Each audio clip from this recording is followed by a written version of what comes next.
이정효 감독의 끝은 도대체 어디일까? 이정효 이 감독님 너무 섹시하구나.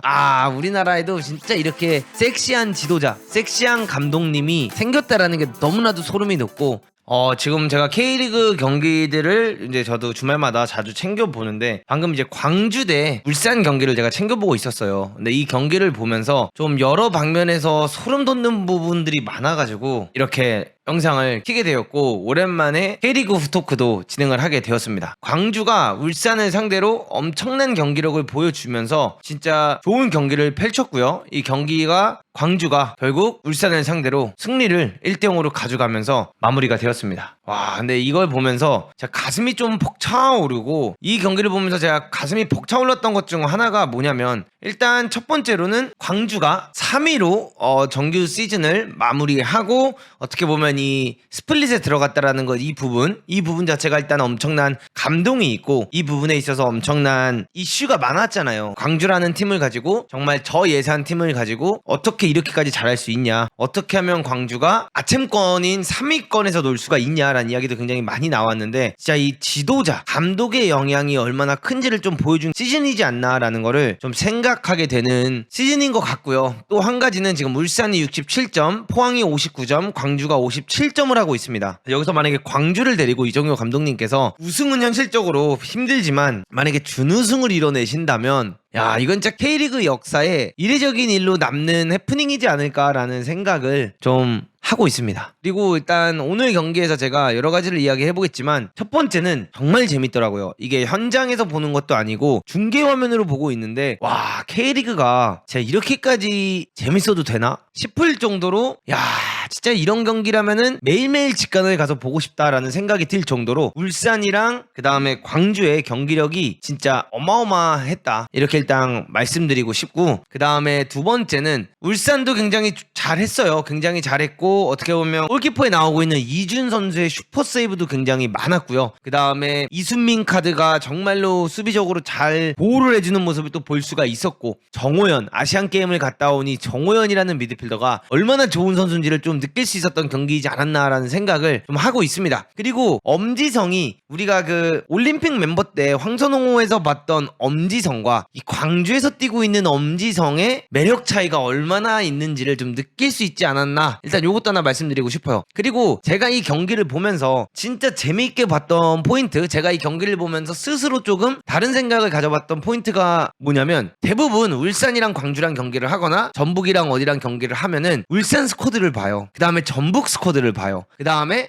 오늘 경기는 울산이 이기겠구나, 오늘 경기는 전북이 이기겠구나, 약간 요런 식으로 먼저 상상을 펼치고 나서 경기를 보기 시작하거든요. 근데 광주의 매력이 뭐냐면, 광주 라인업이 어떻게 되나부터 보게 돼 있어. 오늘 아산이 뛰나? 오늘 토마스가 뛰나? 오늘 허율이 뛰나? 이건희가 뛰나? 이런 걸 보게 되고, 정호연이 오늘 얼마나 잘할까? 민기는 오늘 부상에서 복귀해서 뛸까? 막 이런 생각이 든다는 것부터가 진짜 대단한 거 아닌가라는 생각이 좀 들고요. 이청용 선수가 약간 수비형 미드필드처럼 경기를 나왔거든요. 그래서 이청용 선수가 또 한 가지는 뭐냐면, 클라스가 진짜 대단하구나, 이청용이 아직도 살아있구나라는 걸 솔직히 느꼈던 좀 경기였던 것 같아요. 공이 들어갈 때마다 그냥 선수들이 압박을 와도 그냥 슥슥 벗겨내는 것부터 시작해서, 그냥 연계해주는 것부터 시작해서, 이청용이 진짜 대단하긴 하구나, 이청용의 노련함이 참 멋있구나라는 생각을 할 수 있었고, 또 한 가지는 뭔가 울산 입장에서는 정말 아쉬웠던 경기가 됐을 것 같아요. 울산 입장에서는 정말 좋은 경기력을 펼쳤지만 승리를 가져가지 못한 부분이 좀 아쉬운 것 같고, 울산 같은 경우에는 국가대표를 갔다 온 정승현, 서령우 이런 선수들이 휴식을 취했는데도 불구하고 라인업이 확실히 단단하구나라는 것을 좀 느낄 수 있었던 경기였다, 이렇게 말씀드리고 있습니다. 이청용 요즘 하는 거 보면 말년 긱스 생각남. 맞아요. 말년에 맨체스터 유나이티드에서 긱스가 은퇴하기 전에 약간 중앙 미드필더 뛰는 느낌을 현재 이청용 선수가 울산에서 완벽하게 보여주고 있지 않나라는 생각을 하고 있습니다. 하여튼 여러분들, 요걸 보면서 진짜 광주가 여러분들 약간 브라이튼 느낌이 제가 항상 난다라고 이야기를 했는데, 이 광주 축구가 정말 대단한 게, 사실 돈을 많이 쓰지 않는 구단들 혹은 리그 안에서 이렇게 금액적으로 많은 금액을 투자하지 못하는 팀들이 가장 슬픈 것 중 하나가 스쿼드 뎁스예요, 뎁스. 그래서 스쿼드를 가지고 있을 때 예를 들어 주전 선수들이 다친다던가 혹은 진짜 핵심 멤버가 이렇게 다쳐서 아웃이 되었을 때 교체로 들어온다던가 아니면 다치지 않았어도 경기를 뛰다 보면 체력적인 문제 때문에 이 선수와 이 선수를 교체를 할 수밖에 없는 상황이 온다는 거거든요. 근데 그런 상황이 왔을 때 이 선수가 나가고 저 선수가 들어오든 뭐 김한길이 나가고 하성훈이 들어오든 허율이 나가고 하승윤이 들어오든 뭐 토마스가 나가고 하성훈이 들어오든 이건희가 들어오든 이균이 들어오든 막 심지어 경기 뛰다가 주전 수비수였던 아론도 나갔는데 다른 선수가 또 들어오고 이렇게까지 되고 있는데도 불구하고 끝까지 이런 경기들을 승리를 해내는 걸 보면서 야, 이정효 감독의 끝은 도대체 어디일까? 진짜 좀 소름이 돋는다라는 말씀을 하고 싶고요. 현재 우리가 광주 축구를 바라보면 광주가 정말 매력적인 축구를 하고 있다라고 하는데 사실 주전 수비수였던 티모도 없었고요. 부상을 당한 이후로 티모도 현재 못 뛰고 있고 그 다음에 그 주장 안영규 선수도 없는 상태예요. 그래서 어떻게 보면 주전 센터백 2명이 아니라 물론 아론은 최근에 경기를 많이 뛰고 있지만 주전 센터백 2명이 아닌 다른 2명이 나와서 오늘 경기를 뛰었는데도 불구하고 광주가 이 경기를 승리를 가져가는 걸 보면서 아, 이정효 이 사람, 이정효 이 감독님 너무 섹시하구나. 아, 우리나라에도 진짜 이렇게 섹시한 지도자, 섹시한 감독님이 생겼다라는 게 너무나도 소름이 돋고 그냥 이 말을 딱 하고 싶습니다. 이게 바로 전술의 힘이고 This is 전술. 이게 전술이다. 감독이 확신을 가지고 감독이 선수들에게 그 확신을 가진 모습을 보여주고 훈련장에서 그런 것들을 통해서 가르쳐주고 그 다음에 경기를 이기거나 지거나 내가 믿고 있는 이 축구는 너희들에게 큰 도움이 될 거고 내가 믿고 있는 이 축구는 결과론적으로 좋은 승리들을 가져올 거다라는 확신을 가진 지도자가 얼마나 큰 메리트를 팀에 가져다 주는지를 좀 느낄 수 있는 경기이지 않았나.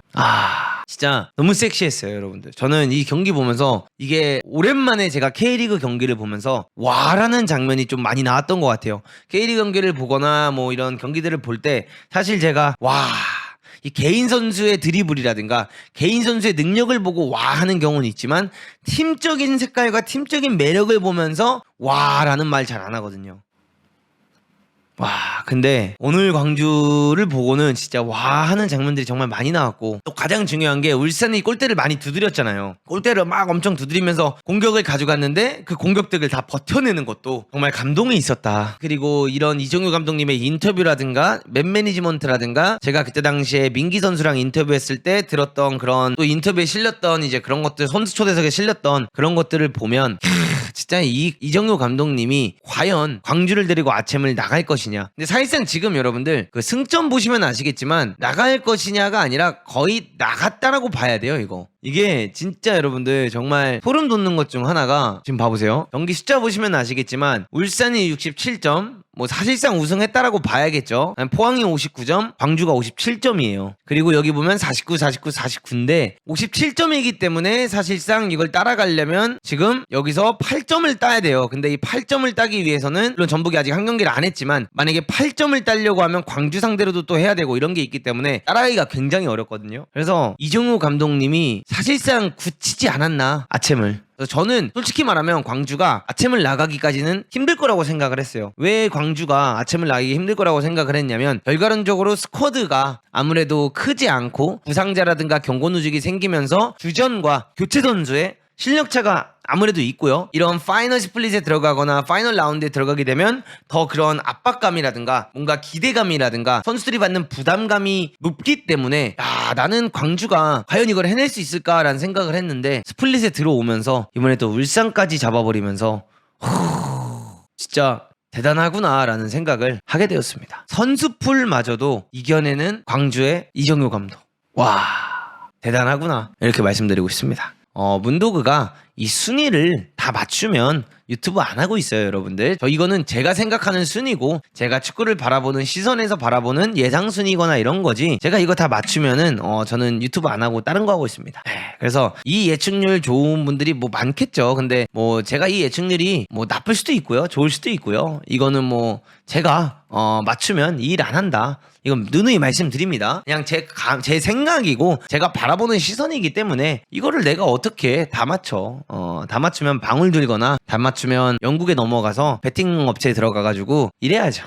근데 그 월드컵 때 적중을 했던 거는 경기를 보면서 이긴다 진다 이렇게 얘기했던 거지 막 들어가기 전부터 막 어떻게 될 것 같다 이런 얘기를 많이는 안 했죠. 근데 어쨌든 오늘 경기가 끝나고 나서 가장 멋있었던 게 이정효 감독의 표였던 것 같아요. 경기 끝나자마자 이정효 감독이 막 뛰어가가지고 와 이렇게 막 하는데 와 진짜 너무 멋있다라는 것도 느꼈고, 또 한 가지 제가 오늘 경기를 보면서 여러분들 좀 감동받았던 부분이 있어요. 이게 광주 홈이잖아요. 광주에서 열린 경기인데 이거는 지난 시즌부터 내가 느낀 건데, 포항이랑 울산이랑 지난 시즌 파이널 스플릿 들어가가지고 울산이 원정 경기를 간 적이 있어요, 포항에. 근데 그때도 울산 팬들의 함성 소리가 어마어마하게 들리는데 오늘 경기에서도 이 경기를 중계로 보고 있는데도 울산 팬분들의 목소리가 어마어마하게 들리는 걸 보고, 야 내가 진짜 울산 소속의 코칭 스태프라던가 내가 울산 소속의 선수라면 정말 힘이 나겠구나 이런 생각이 좀 많이 드는 경기였어요. 아 진짜 울산 소속으로 뛰는 코칭 스태프와 선수들은 정말 행복하겠구나 이런 게 좀 많이 드는 경기였습니다. 그래서 오늘 이제 광주가 이기면서 저는 좀 이제 궁금한 것 중 하나가, 제가 아는 카더라로는 이정효 감독님에게 지금 많은 오퍼들이 들어온 걸로 알고 있어요.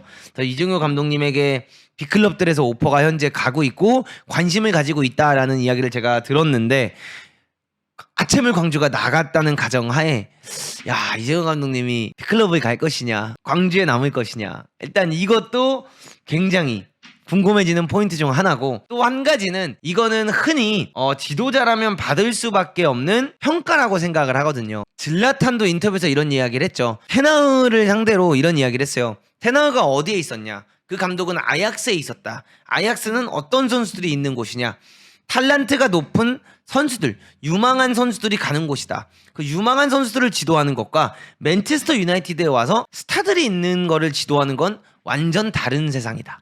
그렇기 때문에 거기서 하던 것처럼 여기에 와서 하면 안 된다. 이렇게 이야기를 한 적도 있고요. 저도 그 부분에 있어서 굉장히 큰 공감을 하고 있고, 이번에 포스테코글루가 토트넘을 올 때도 받았던 이야기 중 하나가 어떤 게 있었냐, 셀틱에서 우승을 하고 온 거지 피해를 뭐 경험했다거나 라리가라든가 세리아라든가 이런 빅리그를 경험하고 오지 않았다. 이 감독이 과연 이 리그를 핸들할 수 있을지가 굉장히 궁금하다 이렇게 얘기했는데, 반대로 테나와 다르게 포스테코글루는 그냥 씹어먹어버리고 있잖아요. 과연 우리의 이정효 감독님은 스타 플레이어들을 만났을 때 어떻게 할 수 있을지, 이게 다음 시즌에 재미있는 관전 포인트가 되지 않을까라는 생각을 합니다. 광주에 있더라도 아챔을 나가게 되면 광주 입장에서도 아챔을 나가면 적극적으로 투자를 할 수밖에 없고요.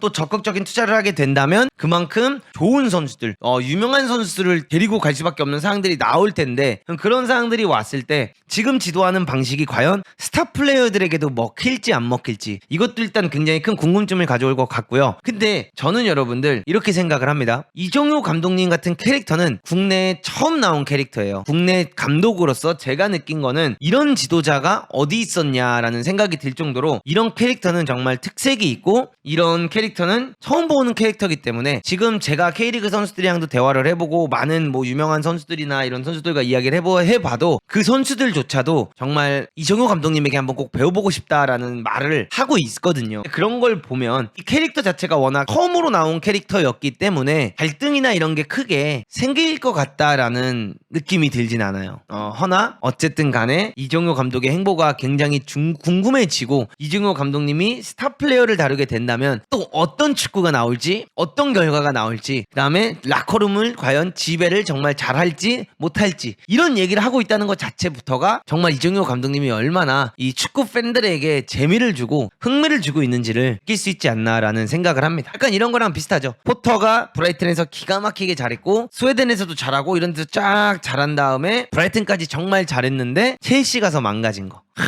그런 걸 보면 진짜 이정효 감독님의 행보가 궁금해진다. 이거를 말씀드리고 싶어서, 제가 경기를 너무 재미있게 봐서 제가 또 재밌는 거 봤을 때는 약간 이 에너지를 또 가라앉히지 못하거든요. 그래가지고 이거를 꼭 후토크로 남기고 싶었습니다.